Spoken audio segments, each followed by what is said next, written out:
Hello, everyone. We're back again. Here, Tommy Walker, the mine engineer. We're here back with the RSR Community Lives. Glad to have you here, guys. Thank you very much. And today I want to talk about this topic that you see here, listed, changing the way we see addictive behaviors. And this came to my mind because I've been thinking about this lately, and I had a story that happened to me many years ago. But I was doing some emergency care, ride-alongs is when you jump on ambulances and you kind of work hand in hand with the paramedics or the EMTs and you help them out and you learn, of course, that's the idea, right? I was doing some ride-alongs in the States and we went to a house where there was a kid there. The kid might have been a kid, more or less, kind of a kid, maybe 18, 20s, right? He was living in a beautiful house. His mom was home. We came in because we were suspecting an overdose. He wasn't reacting very well. He was kind of sleepy. Mom couldn't wake him up. So when we arrived, we see this guy that is surrounded with different paper foil, right? That he was using, of course, to keep his drugs, his stash, to be able to, stay high. So when we got there, we kind of assessed him. He wasn't doing that bad. He woke up. He kind of, as we were there, and the police was there, kind of that, the rush of adrenaline helped him get out of it, right? And I don't remember exactly, it's been a while. I don't think we transported him. I think he didn't want to be transported. He was alert and oriented, a little bit maybe, sleepy, but okay to stay alone. We took a set of vitals and everything was fine. But as we were going back and we went back to base, I started having a chat with the paramedics and they were kind of saying that they couldn't believe why this guy, having a mom that would really care for him, a beautiful house, he would be in this situation. So in a way, they were judging and criticizing this guy for using, drugs, right? Having these addictive behaviors. So I started talking with these paramedics and I started asking them, like, how do you know that what we saw is actually what's going on at home? You don't know if this guy, when he was smaller, his mom abused him, his dad maybe abused him, his dad wasn't around. So you really don't know. You're judging a book by its cover, by seeing the byproduct of, addictive behavior. And also they were telling me, oh, but Tommy, he should go, we have all the facilities here. He should go to, a detox center and get help and stop this nonsense. He's destroying his mom, maybe his father, whatever. And they were very, very judgmental. And it really kind of hit me in how easy it is to fall in these things of judging and criticizing what others are doing and not really looking at what we are doing, guys. And that's why I want to bring this, because this can help you guys, even though you might not be doing drugs, don't get me wrong, even if you're away from alcohol, we all guys, I'm going to say it again one more time, we all have some type of addiction or addiction behaviors. Addiction behaviors could be, guys, working more than what you should, right? Addictive behavior could be, going on social media and spending 2-3 hours or even an hour just, messing around with social media, watching videos, whatever. Addictive behavior could be watching Netflix, just to disconnect. Whatever we do to disconnect from the pain could be a type of addictive behavior. So it's very easy to judge others for what they're doing, but I want you guys to really put your hand on your heart and start evaluating what you guys are doing. Because again, it's so easy to look on the outside and judge these people that are doing drugs, that are doing alcohol, like they're sick, they have real problems or whatever, as if they were, the only ones in the world doing something like that. And it could be anything, guys. It could be, personal development, that I move away from my pain by thinking positive, thinking about gratitude. It could be about meditation. It could be around sex. It could be around anything, guys, that we're using as an escape. Whatever we're using as an escape could be some type of addictive behavior. So I help these paramedics understand that this guy might have had a really tough childhood, and that you, by being there in their house, talking to their mom, you cannot really understand what he went through. So judging him because he wants to destroy himself instead of changing his life, going to a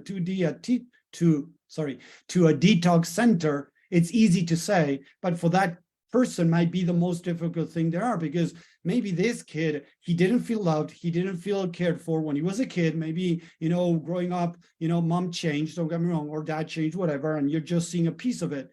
But this kid maybe was beaten up, was screamed at, was judged, was criticized, was abused in any type of way, and now he's abusing himself because that's what he's learned that is the right way to go, guys.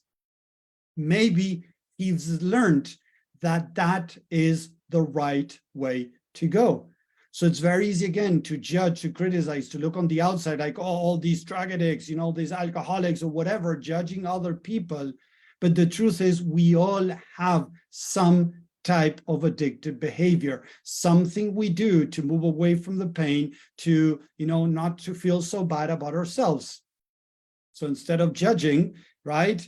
Like, I don't remember the phrase in English, but Jesus was saying, instead of seeing, the straw in somebody else's, eye, you need to look at your own stuff, because normally, we find it very easy to blame others, to judge others, but we're not actually seeing what's going on at home, starting by us. So I want to bring this, guys, to start understanding that whoever is destroying their life is because when they were a kid, they were made to think, they were, in a way, they help him or her think that they're not good enough, that they're inadequate, that there's something wrong with them, that is the right way to go.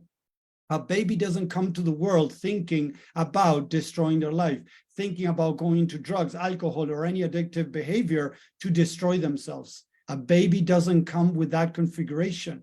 So it's something that is learned at home.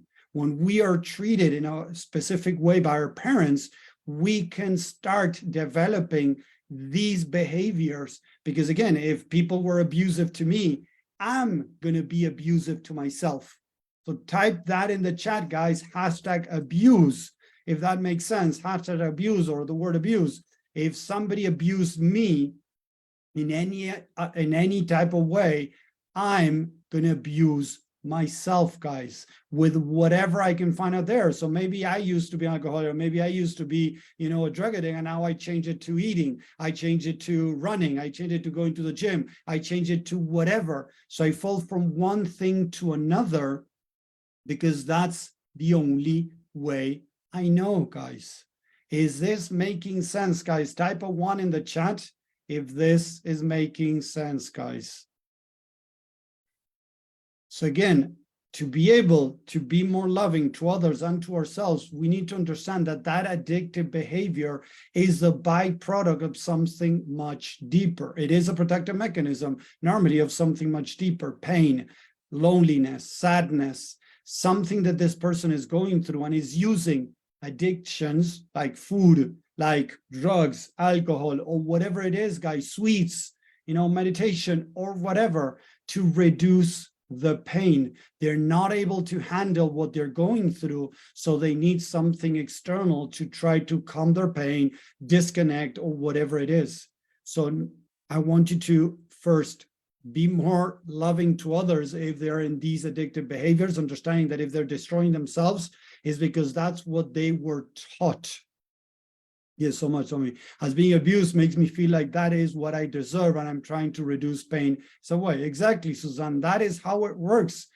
I believe that for many years in my life, and I had very addictive behaviors in different things, and it helped me understanding this, loving myself more, and that helped me reduce those behaviors. But if I didn't deal with this, it was going to be impossible. So again, it's very easy to say, oh, we have detox centers that people could go there. Why aren't they going?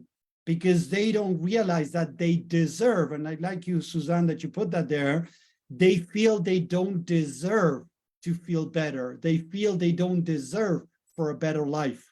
And that's why they are still stuck. I have talked with people that have told me, no, Tommy, I'm not worthy of your time. Seriously, they have told me, Tommy, I'm not worthy of your time. When I ask, if they wanted a free call, if they had any questions. Oh, Tommy, I don't want to bother you. You know, I'm going through a lot of hell. You know, I don't deserve to be helped by you. So things like that, seriously, that were like, whoa, seriously, it was a big hit in my head. Like, whoa, how can a person be in such a dark place and believe that they're not worth my time? And you know what, guys? I used to be there. Each time somebody offered me something, it could be cookies, it could be whatever, my first answer normally was, oh no, I'm okay, thank you.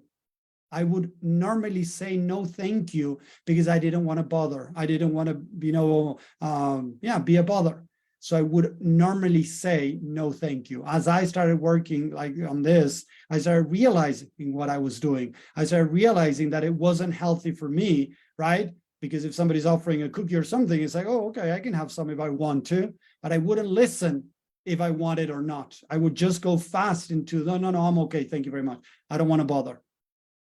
So I started realizing that I don't bother, that I do deserve if somebody's offering something, or even if they're not offering, if one of you guys is eating something and I see that you got plenty and you can share, it's like, hey, do you mind if I have some of that? I would feel much more comfortable in asking for what I wanted. And if the person would say no, that would be okay. But at least I would go for it. Again, as I was saying before, you know, at the beginning, I wouldn't ask because I thought it was wrong, right? Or even when I was offered, I thought it was also wrong.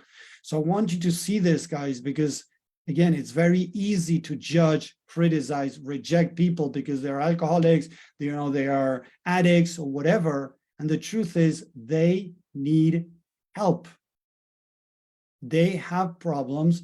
They didn't feel loved as a kid. Now they're destroying their life. They're choosing that in a way, yes, but it's because they need help. So judging or criticizing, it's not going to help them, guys. Okay. And I really sat down. Here we go. Hi, guys.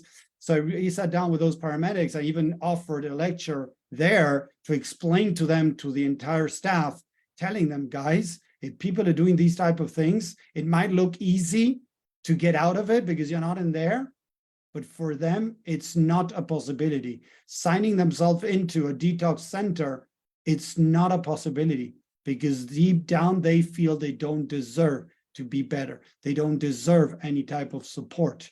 And that's why they are going to keep struggling for many, many years. Because again, if we're looking at addictive behaviors, addicts, sorry, there we go. If we're looking at addicts as a being the person, an addict, we're already tagging them. And that is not helping them get out of there. And how we turn that around is the same for us. Oh, I'm stupid.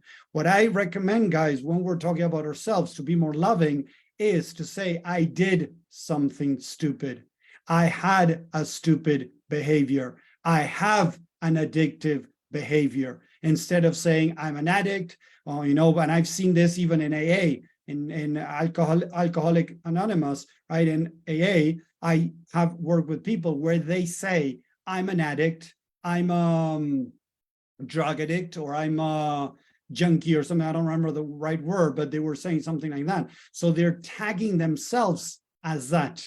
And that's not good, guys, is because I'm tagging myself as a drug addict. I'm tagging myself as an alcoholic. I'm saying that about the being. If that is a being, it's very difficult to change. So I'm going to struggle for the rest of my life instead of understanding that that is not who I am. If I connect more with who I am, I don't need alcohol.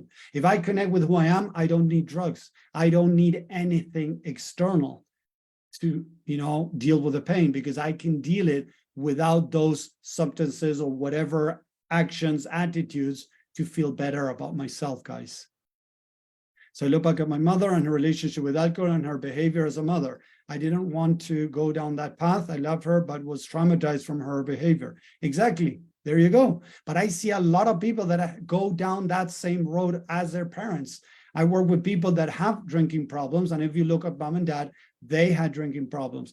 Others might have been able to break that cycle, as you're mentioning here in the chat, but that doesn't mean that we might have other addictions, guys. It could be, again, eating. It could be relationships. It could be friends. It could be meditation. It could be personal development. It could be anything we're using as a crutch to try to feel better. So here we go. Mine is more sugar and chocolate.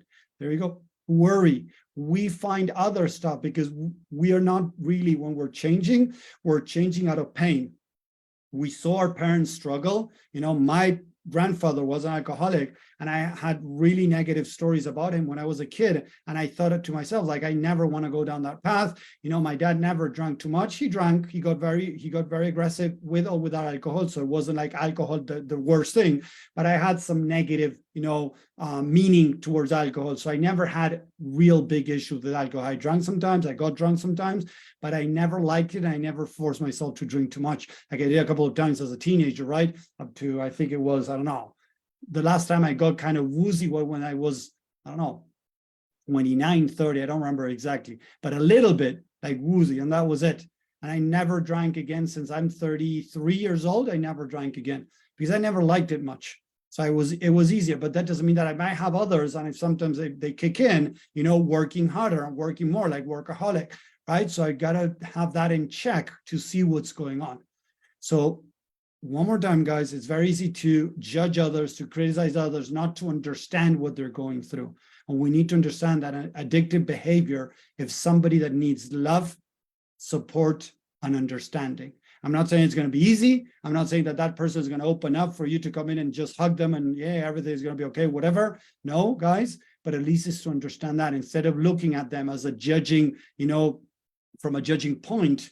I've been in ambulance systems many years working, right? And I've seen people treating really badly, and not in the States, in my country, in Argentina, treating the homeless like a piece of shit, guys. So they're homeless, they're alcoholic, they're drug addicts or whatever, like piece of shit. And they don't get it really that those people are the people that really need to be cared for, really need to feel loved, even though by us as a, paramedic, doctor treating them, they need to be, treated correctly with decency, respect. And that's sometimes what we forget, guys. Oh, there goes another drug addict, alcoholic, they don't deserve my attention. They don't deserve my time, whatever. It's the other way around. They deserve more of our time. They need that, guys, to be able to move forward, to feel loved, to feel they deserve. I'm not saying it's easy. I don't go hugging, addictive behaviors in the streets, right? Because I don't know how they're going to react, but I try to look at them from a place of sending them love. At least imagine me sending them love to them, because I try to understand that they went through crap and they need that love. The same way, guys, back at us. And this is a whole thing about how we treat ourselves. If I have any type of addictive behavior, instead of beating myself up for having that addictive behavior, it's trying to understand why it's there and what is it protecting me from, and see it from a loving place. Look at this. Here we go. Yes, TV, watching, scrolling through social media. Those are also addictions, guys. A lot of people think they're addiction-free, and they're not. Seriously, they are not. They're just covering it up with the next thing they find out there to feel better about themselves. So we all have them in any type of scale. From 1 to 10, it could be very low, but we all have some type of escape, of numbing the pain with different external things. So try to find what are yours. And whenever you feel like doing that, try to connect and understand what is going on. What are you needing, so that you can stop, using that as numbing, and you can still scroll through social media, guys. I sometimes go through social media because I want to see topics that other people are talking, so they can give me ideas to create content, to come to these calls and offer things. So I scroll through social media, but I don't spend hours and hours and hours on social media. If I check my phone, I don't spend hours. I might spend, hours working because I'm scrolling, looking for messages from other people to respond. I might looking for, things to post, and I'm writing a post on Facebook, things like that. But I don't spend countless useless hours on social media just watching social media. You see what I mean? So, but I have other stuff, that I sometimes sit in the computer and work much more than I should. And it's maybe, 8, and I'm like, oh, shoot, the day is passing by and I didn't stop working. I had my sessions, but in between, instead of just going away and doing something else, YouTube is dangerous. Exactly. Yeah. Right now I'm consuming, I'm going to be honest, guys, right now I'm consuming a lot, guys, from Universal Studios and Disney Orlando, because as we're going in 2 weeks, I want to be prepared, seriously, guys, to have, the best time over there with the family. So I'm looking about how to use Genie Plus, how to try to don't get into these big queues and not be able to really enjoy our time over there. So there's many tricks and things. So yes, JP, I'm spending, in that case, I'm going to be honest, spending several hours, right? Not hours a day, not hours a day, but maybe an hour or 2 a day sometimes, watching YouTube videos to see things that have to do with Universal, with Disney, or with Orlando that we're going, and we want to spend as much, as to make the best out of that trip. So I'm looking at those things. But again, there is something there, it's reasons in research. Yeah, there you go. That is different. Another thing is that I'm just doing that to numb the pain, to escape, or things like that. So exactly. So try to figure out, guys, what you're doing.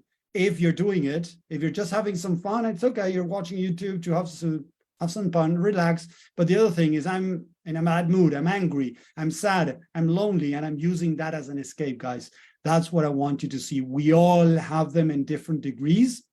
Some are less healthy and others are really healthy, but they can still be an addictive behavior. Running, going to the gym, eating healthy, meditation, personal work, healing could be still an escape, guys. I have seen so many people doing amazing things, but they were using it to cover up the pain inside.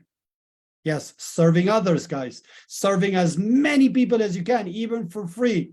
That could be an addiction. So the most important thing, guys, is the intention behind it.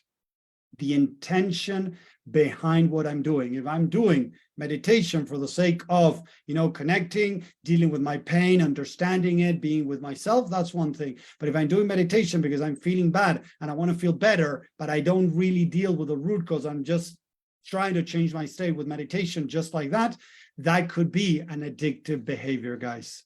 Yes. So let me see. It is the intent and difference between addictive behavior versus research. Yeah, exactly, Richard. Thank you. How can eating healthy be escape? Because, Romana, I like this. Again, the intention. I feel like crap if I feel bad. I feel like crap if I'm not eating healthy. Oh, I ate a chocolate or I ate something that I shouldn't have eaten. I start beating myself up, whatever. It could be a way of escape. I'm not saying it is for everyone, but what's the intention? So start even writing down, what is the intention behind eating healthy, right? You want a better body, you want to have a better, I don't know, whatever it is, you want to feel better. Okay, what if you don't eat healthy? Start exploring the negatives behind it, because there might be a part of you that might be using that. And I've seen, look, I'm going to give you an example. Somebody now that feels proud of themselves, like better. And this is very subtle, guys. You might not realize about this, but that you feel better because now you're a part of a cult, because you're part of a religion, because you're in spirituality, because you're eating better, because you're part of a gym, because you're part of whatever. Now you feel like you're a little bit better than the rest. That could be, guys, an addictive behavior. I'm not saying that it is for everyone, but I've seen it over and over again, guys. And normally the mind is not going to want to accept it because it's accepting that there's pain that doesn't want to look into. So it's moving away from the pain by using these healthy habits, quote unquote healthy. They're healthy, but for the mind, they're not healthy. And that's what I want to bring here, guys. So if you're watching, guys, on social media, on Facebook, #live, let me know if you're watching there on another platform that is with social media, #live, or if you're watching replay, #replay. Remember, it's very easy to judge others, criticize others, but remember how you're looking at others, you're also judging and criticizing yourself. So the idea is to be more loving, understanding, and supporting to ourselves. If we're moving away from the pain, be more loving, understanding, supportive. Try to explore why is the pain there, what's going on, use the different techniques that I've been teaching to go deeper and find the root cause. But addictive behaviors are not just drugs or alcohol or other stuff that, like, whatever we might think as the worst addictions. It could be very subtle as eating healthy, going to the gym, meditation, even personal development, guys. I hope this makes sense. I hope this is helping, guys. Thank you very much. I'm going to end up here on social media, and I'm going to stay on Zoom. Just to let you know, guys, a reminder, next week on Monday, we're going to do this call, but then for 2.5 weeks, I think nearly 3 weeks, I'm going to miss it. If you're part of the community of the membership of the community, the elite community, and you're paying for your services, you're getting a free extra session with me as a makeover or makeup, because of I'm taking 3 weeks off, and you're not going to be able to see these lives for those 3 weeks. Just to let you know, guys, just a reminder. So I'll see you back Wednesday if you want to show up for Entrepreneur Unleashed, or if not, next Monday, just to let you know that. And I'm going to stay here with Zoom with the people that are here. So thank you very much, guys. Have a great day. Talk to you. Bye.